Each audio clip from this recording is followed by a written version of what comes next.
Hey, Bus Bench Babes, this is Beth here, doing a solo episode and talking all about what's actually happening in the real estate market.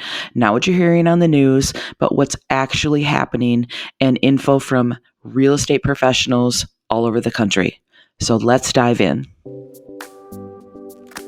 You're listening to the Girl Get Your Face Off a Bus Bench podcast, where we invite you to check your ego at the app, grab a cup of coffee, and get ready to dive into all things real estate marketing, social media, friendship, hardship, love, money mindset, and all the things that celebrate you as a badass boss babe. We're here to encourage you, show up for you, give you a loving kick in the pants when you need it most, and be your soft place to land on the hardest of days. So pull up a seat at our table and get ready to be inspired and start living your best life by design. Welcome to the Girl Get Your Face Off a Bus Bench podcast. We are so excited you're here. Okay, girls, let's dive in.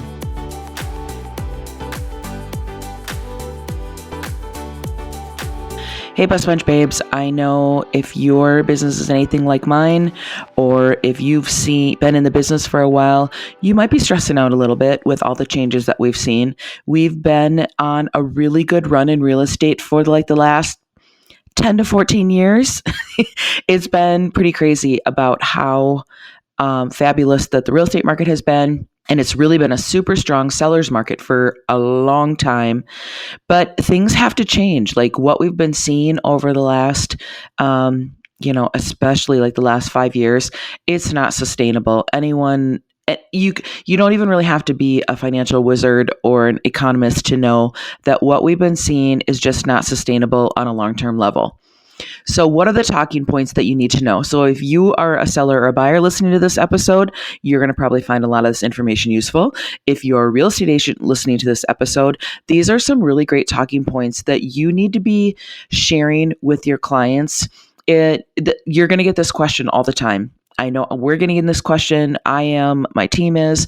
The question is, what is the real estate market doing? And is now a good time to buy? Or, what's your professional opinion on this? And what do you say? If you haven't been in the business for a long time, you might be a little bit gun shy and like, I don't really know what to say. And then you say something, you're like, gosh, then you walk away going, man, that felt really stupid to say that. You really need to have some strong talking points that are based in fact and show some authority. Gotta say things with authority and not like end your sentence with a question mark in your voice. And then people are going to be like, oh gosh, like she really doesn't know. She really doesn't have a clue as to what's going on. And she's just winging this. So you need to say things with authority. You need to actually do your research. You need a deep dive right now into like what's happening on a micro level in your market and be armed with information because that's what people want. Data over drama. Giving people information helps calm them, helps put their mind at ease, and helps them get back into the track of, yeah, we are going to buy a home this year. We were spooked for a hot second, but now that we've gotten some more information, it's still really a good time for us to buy or sell. So that's what we're going to talk about today. So let's dive into this, everybody. So let me tell you about like what's happening in Minnesota on a micro level, my micro level. So if you're here in Minnesota, here's some talking points that you're going to want to have. And then we'll talk about just kind of general things of what's happening across the country. So what we're seeing in my MLS is that we're seeing that price growth has decelerated. So when people are telling you, I'm going to wait and buy a house and see what happens when the market crashes. So we're not seeing anything that's declined. What we're seeing is a slight taking your foot off the gas. So it's decelerated, but nothing has declined by any means. Things are slowly shifting back to be a more balanced market. Currently in the metro area, we have about a month's worth of inventory, slightly over a month's worth of inventory, which still means it's a very strong seller's market. We have to get to like 5 to 6 months worth of inventory until we start seeing a balanced market. And then when we start getting over like 7 months of inventory, then we would switch back to what's called a buyer's market. And that's what we had when the crash happened in 07, 08. We were like an insane high buyer's market. we had like 9 to 10 months worth of inventory. And right now we're sitting on about a month. So you can see like what a vast difference that is.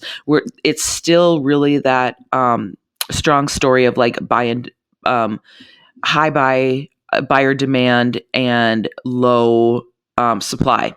So that supply demand thing is what's keeping the prices strong. Our unemployment rate, the unemployment rate across the whole entire country is low, but in Minnesota, we are at 1.5%. It is the lowest unemployment rate in any large metro area in the whole entire United States. When I heard that stat last week, I was like, holy crap, that just kind of blew my mind. I know that Minnesota always is pretty low with unemployment, but the fact that we're at the top of the country in what's considered a large metro area is pretty crazy. It's one of the tightest labor markets that we've ever seen. Households right now are worth about 6 times the national GDP. Love that number. And people on as a whole are spending far less of their income for a house than they were in other decades and other eras. So another real estate expert that I love following sat down and had a conversation with a guy who worked for the Fed for 20 years. I thought, okay, if someone's worked for the Fed for 20 years, this guy has all the great info. So what's happening is inflation is going up, but pricing is still going up, but the sales volume overall that we're going to see in real estate is probably going to go down. Consumer confidence is down right now in the US, and you're feeling the pinch and the rise of all the prices going up on literally everything. So consumer confidence is down. A lot of people in the United States right now don't feel as rich as they did last year. Their stocks have taken a hit. At the price of everything that they consume, gas, coffee, toilet paper, rent, like all of those things keep going up. And so a lot of people have money right now, but they're just a little bit cautious on where they're going to spend it, and they're not sure that they want to spend it. So I think what we're going to see this now through the end of the year is we're going to see inventory ticking up a little bit. So like home inventory, meaning homes that are for sale, but overall sales volume's probably going to be down. So here's what our buyers and sellers need to know in this market. Let's start with buyers. I know our team in particular has seen a handful of buyers that are just sort of, not that they're totally out of the game, but they're not as raring to go as they were maybe 6 to 8 weeks ago. And what we've had to do is reach out to all of our buyers and make sure that they have circled back with their lenders. A lot of our buyers work with our kind of preferred lender that we love working with. And so he's doing a great job of reaching out and saying, hey, let's just make sure that your pre-approval letter is up to date. So a lot of people's buying power has changed, meaning if someone was approved to buy a $500,000 house, maybe now in order to keep their payment in a comfort zone, let's be honest, a lot of people can afford a lot more house than what they're comfortable spending. So a lot of times our lender will, when he's meeting with a new buyer, not everyone knows like exactly what that monthly payment translates to in a dollar amount. So he'll say, what's that number that you feel comfortable spending for a house payment? And then take the scenario from there. So, let's just, someone says, hey, I want to buy a house and I don't want my payment to be over 200,000. Well, there's a lot of factors that go into it. Things like your interest rate, depending on where you buy a home, your taxes are going to be different than maybe buying a home in a different part of the Twin Cities. If you're buying a townhome versus a single family home, you're going to have to take into consideration that there is a homeowners association. So there's all these different factors. But a lot of times people say, yeah, this is what I want to keep my payment at. So what he's doing for a lot of people is that even though they can afford a lot more, a lot of buyers just don't want to extend themselves fully, which is a really smart game plan. I think that's a lot of what caused people to have problems back in before the market crash in 07 and 08 is that they were buying beyond their means and even pushing it further than their means using stated loans and no asset, no income verification type loans. And so people were like, oh yeah, I can totally afford a $4,000 a month mortgage. And then come to find out, you lose your job and all of a sudden, that was barely sustainable when you had a job, and then you have job insecurity and you can't make your payment, and then the bank takes your house. So I really love how cautious buyers are being right now. And so Jason, our lender, is just going through having those conversations and saying, okay, let's really reevaluate this number. And a lot of our buyers are pulling back on what they're comfortable spending. And it's great. It'll keep you in a better position to not stress out and have a payment in your life right now that doesn't change. It's predictable. You know exactly what to expect when you're budgeting. So if you don't know what the cost of toilet paper is going to be next month, at least you know exactly, or how much gas is going to cost you to get to and from work and to do all the things that you need to do every day. You're going to know exactly what your housing costs are, and that gives a lot of buyers peace of mind. So here's some things that buyers get to look forward to right now. So when a market starts shifting or normalizing like what we're seeing right now, buyers have less competition. So this spring, when buyers were out shopping for homes, a lot of buyers got buyer fatigue. Buyer fatigue is when you're writing offer after offer. You're competing against 15, 20 other offers. We had a house here in the Twin Cities that had over 100 offers. And the listing agents took a lot of heat for that. A lot of other agents in the Twin Cities said, well, you didn't price this home right. And the agent said, we provided all of the information to our seller, and our seller chose the sales price. That's technically what you're supposed to be doing. And so they did that. And the sales price was really a lot lower than it should have been, and was lower than what the listing agents even recommended. And the seller said, no, I want this house to sell quickly. I don't want it to be around like in a month. I want this house off my plate. And it got over 100 offers. But think about the other 99 offers that didn't get chosen. If you're doing that a number of times, buyers can really start to get weary and just think, maybe we should just sit this one out. So there have been some buyers sitting on the sidelines. So now really, if you're a buyer and you're in the marketplace and you really still want to buy a home, now is a great time. Instead of competing against 20 offers, you're probably going to compete against 2 or 3. And this buying is still a much better option than renting. With the cost of inflation, rents are skyrocketing as well. I had some buyers come to me and they said, when our lease renews, the end of the summer, our landlord said our rent's going to go up $400 a month. I'm like, what? $400 a month? I'm like, what they were paying already in rent was enough to be a house payment on a home. Then all of a sudden you're going to jack that up $400 a month. It's absolutely crazy. So another thing buyers keep asking me and the team is the market going to crash? Or like, what happens when I buy a home? And like, what if the value tanks? There's really nothing out there from any of the mortgage and real estate economists that says the market's going to crash. But let's think even just like, a worst case scenario that isn't even really on the radar. So let's just say even the market just stays flat and homes don't appreciate. Let's just put this into context a little bit. So for the last few years, we've been seeing double-digit appreciation in pretty much the entire country. Here in the Twin Cities, depending on where you live, you probably are seeing somewhere between like 10 and 15% appreciation. Some neighborhoods even saw more, like 18%, which is crazy. People are seeing 10 years worth of appreciation in the last couple of years, if that helps you put things into perspective. And what we're seeing is that the national average is going to go down to single digits again and probably be somewhere like around 8% this year. But in the Twin Cities, our normal average in a normal market is appreciation somewhere in 3 to 5%. So it's been insane. It's going to go back to being double what the normal number is. But let's just say, as the worst case scenario, there's no appreciation this year or next year on your home. And you're like, I'm freaking out. Well, but think about it. Every month you're still paying your house payment, right? So every month that you're paying your house payment, and maybe you bought a house that's a little bit of a fixer-upper and you're doing projects on your home. So your home is naturally appreciating because you are paying down your mortgage every month. And so your mortgage bill is getting smaller and smaller, and you're creating appreciation because you're doing upgrades to your home. So even if our market were to become completely flat, you're still getting appreciation just simply by living in your house and making your house payment every month. Another thing that we're seeing is the sales price versus the original list price ratio is going down.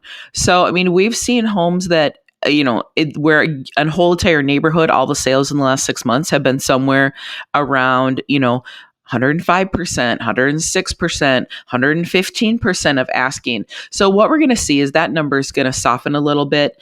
And overall, a buyer is going to have to pay less for a home than what they would have had to pay even like 90 days ago if they were out shopping for homes, which is super encouraging for buyers. Rates are temporary. So a lot of buyers are really hyper focused on interest rates right now. And I get it. If you started looking at homes and interest rates were around 3% and now you're freaking out because they're creeping up towards 6%, I get it. You're probably, thinking that you missed the boat. That is not the case. You can always refinance your interest rate, but can you buy this same house today that you love?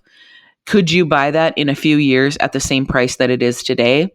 If things keep going up, probably not. Guess what? Buyers get to have home inspections again. We even in multiple offers. The big thing that buyers had to give up is they had to pay way over asking price for homes. They barely had the luxury of getting home inspections. They had to put in appraisal clauses. They had to do all these things and completely jump through hoops for sellers. But this is what is the great silver lining when the market starts even making any changes, like it has been the last few weeks, is that buyers get to have inspections again. And I know the buyers that we're working with are super thrilled that they get to do that. And it just gives them extra peace of mind. And we're seeing more supply overall across the whole entire country. Things like VA and FHA buyers. FHA and VA buyers have had a tough road. So a VA buyer can get into a home for 100% and not put any money down. And an FHA buyer is typically a buyer that has a little bit of some banged up credit, and their credit might not be as great as what a conventional buyer would have. And a lot of sellers just simply weren't looking at those types of loans when they got their multiple offers in. And that's not to say that they're bad loans, because they're not. They're a really great tool to get people into homes. But it really was a big bummer for those buyers that wanted to buy. And they're like, well, I'm a VA buyer. Seller said, doesn't feel like my offer is strong.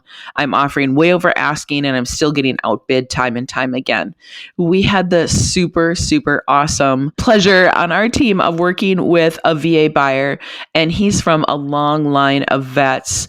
And what is more rewarding than giving your life and service and sacrifice for our country and then trying to buy a house and you can't find a house because you're using your VA loan? That just really sucks.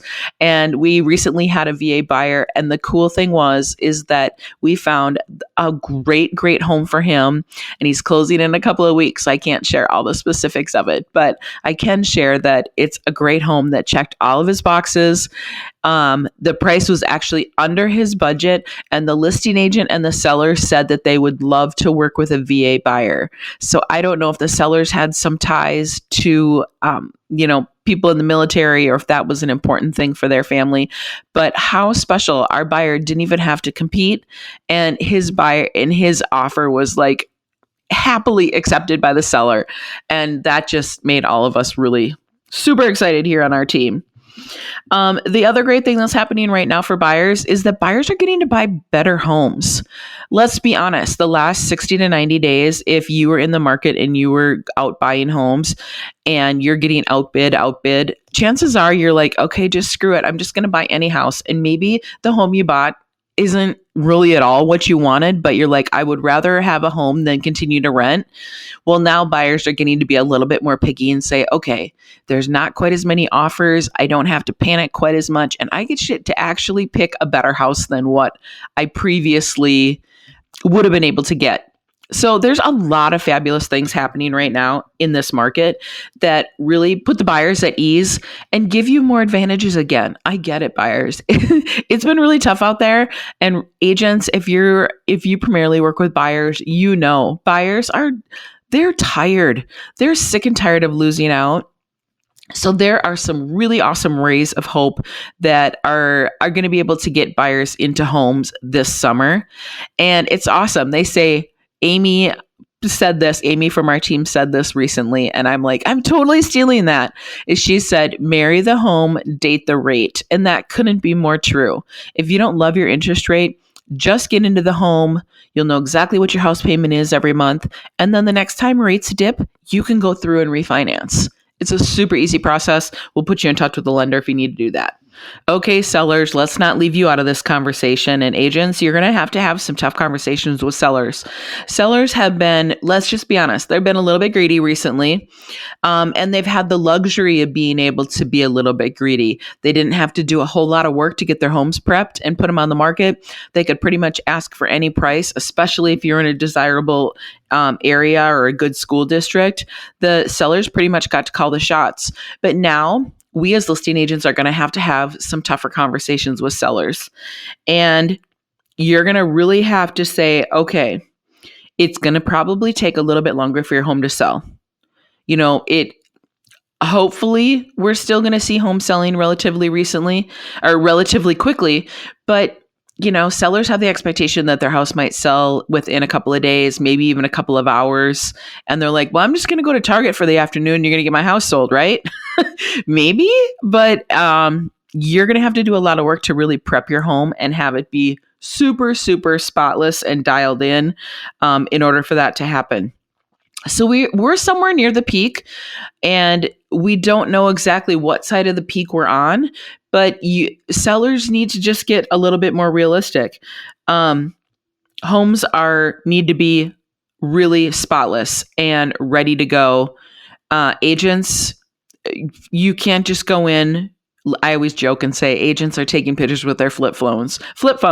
So agents probably aren't doing that, but agents, you probably can't go in and just snap a couple of photos with your phone and say, yeah, it's good enough.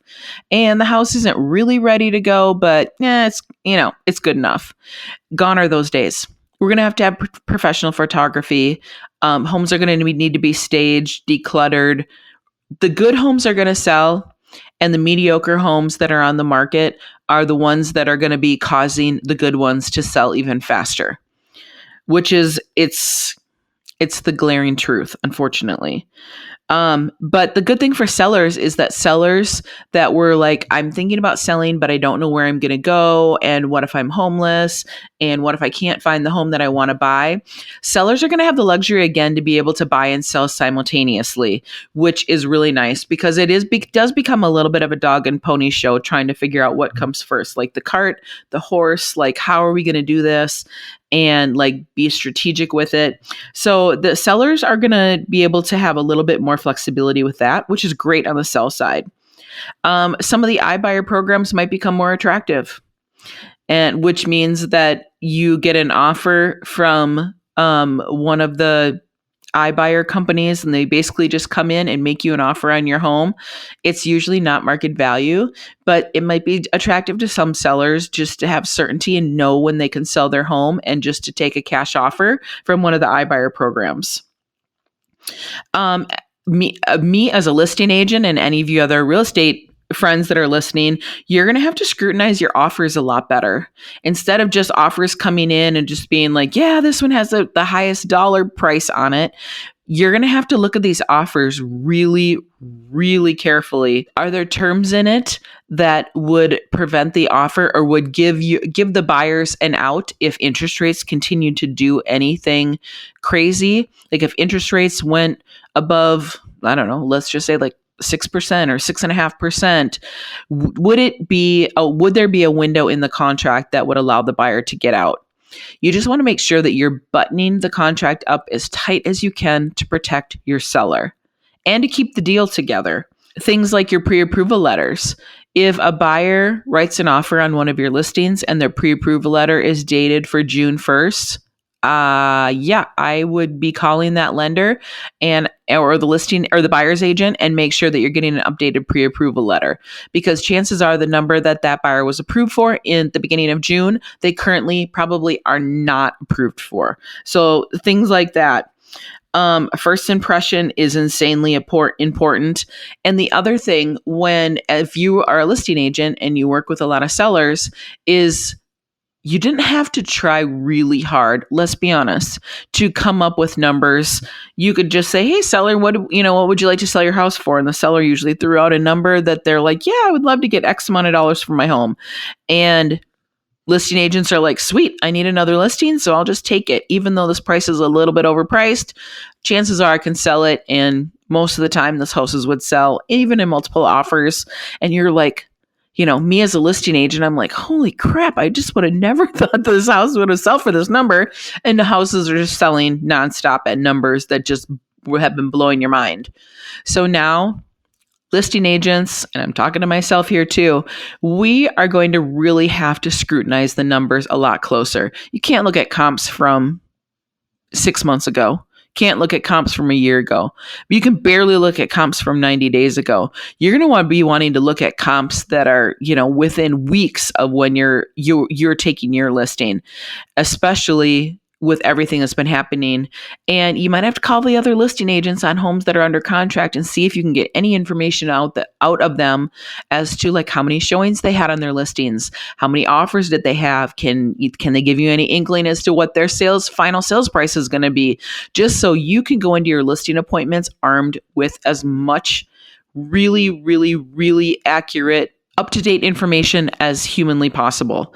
Because if you are showing up with information from like 90 days ago, those numbers aren't going to be accurate, and you're going to set yourself up for failure. It's going to set the wrong expectation with the seller. And the worst thing to have is a listing where you and the seller have a fallout because they don't trust that you actually know what you're doing. You say you're going to do something and sell their home in X amount of time, and it's not happening. And then come to find out it's because the home wasn't priced right in the first place. And the sellers are looking to you, the professional, as to what that price is going to be.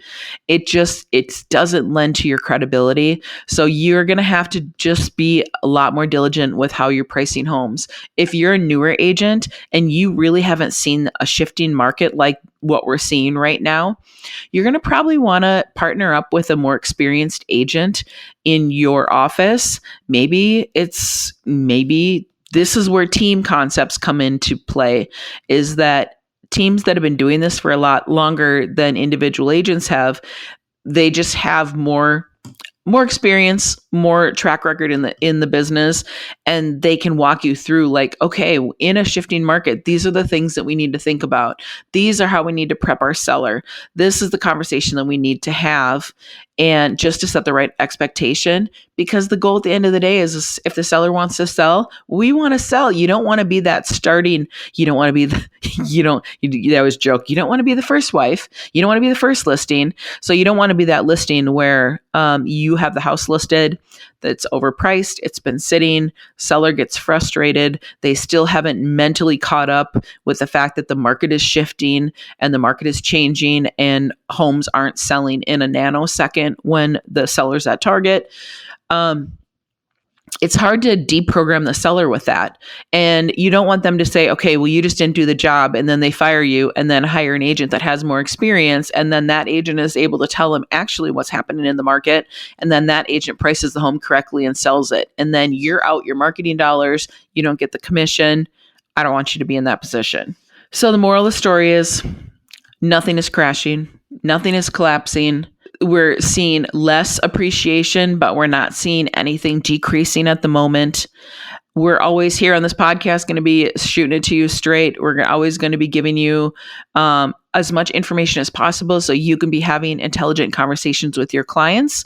And if you're a buyer or seller listening to this podcast, we want you to be able to reach out at any time to the team and myself. I would love to sit and have a conversation with you and say, hey, here's what's really happening in the market. Here's what's really happening in the Twin Cities. Here's what's really happening in your specific neighborhood, and give you all the information so you can make educated decisions and make decisions not from a place of panic and not from a place of scarcity, but from a place of having the knowledge, having all the information, and then being able to make your decision about whether it's a good time for you to sell or buy. And I think overall, what we're going to be seeing across the country is that people are always going to have to buy and sell homes. That's just the reality of it. People are going to be upsizing. You know, the more babies you have, chances are you're going to be busting at the seams and need a bigger home. People are always going to be downsizing. Life changes. You know, there's divorces, there's marriages, kids leaving for college, people getting transferred for jobs. You just never know. But it doesn't matter really what the market is doing. There's always going to be those people that need to buy and sell. And you need to be the best agent out there so you can serve those people. You can be in the right place at the right time.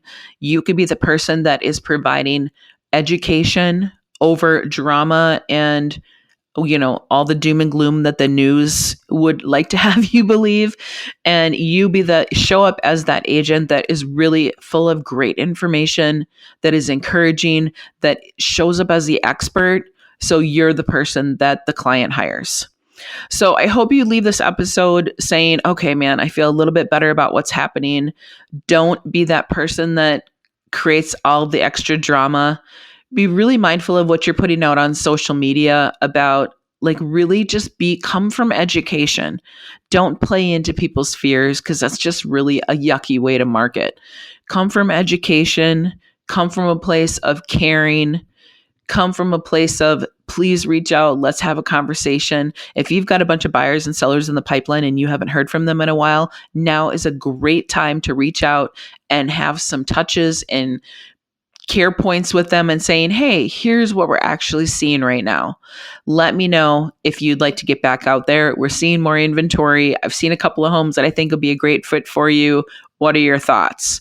So now more than ever, don't be inactive. Jump back in there.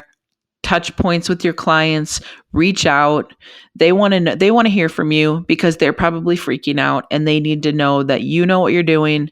You know how to talk them off the ledge and give them the information they need, so then they can make a great decision for their real estate future.